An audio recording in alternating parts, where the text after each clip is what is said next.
ఇంకా నీకు డౌట్ ఉంది నాకు తెలుసు అని అన్నాడు. ఇంకేం డౌట్ ఉంది, ఏం లేదు కదంటే నా గురించి నీకు చెప్తా విను. నేను ఇంటర్ వరకు చదువుకున్నా.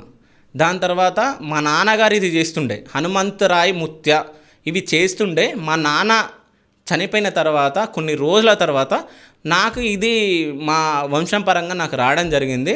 సో ఏదో నేను జనాల కోసం నేను చేస్తున్నా.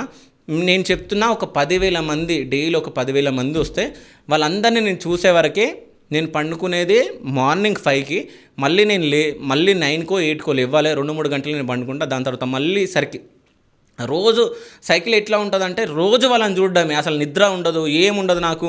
ఇంతమందికి నేను ఫుడ్ అరేంజ్ చేస్తున్నా, నాకు పైసలు ఎక్కడి నుంచి వస్తున్నాయి, ₹1 నేను తీసుకుంటున్నానా లేదు. అయినా కానీ ఇవన్నీ వీడియోస్ వస్తూ ఉన్నాయి. నాకు అనవసరం. నువ్వు ఫేక్ అంటే నువ్వు ఫేక్ అనుకుంటావా, రియల్ అనుకుంటావా, నువ్వు నెగిటివ్ చేస్తావా పాజిటివ్ చేస్తావా ఏమని అనుకొని నెగిటివ్ చేసిరా, వాళ్ళ మనసు ఇష్టం, వాళ్ళ మనసు ఏది చేయమంటే అది చేయని. నాకేం నొప్పి అవ్వదు. అంటే ఆయన కొంచెం తెలుగులో కొంచెము ఇందులో మాట్లాడుకుంటా, వాళ్ళు ఏమైనా వేసుకోండి, వాళ్ళ మనస్సాక్షికి తెలుసు కదా, వాళ్ళు నన్ను నెగిటివ్ చేసినా పాజిటివ్ చేసినా నేనేంటో ఇక్కడికి వచ్చే వాళ్ళకి తెలుసు కదా అని చెప్పేసి చెప్పడం జరిగింది.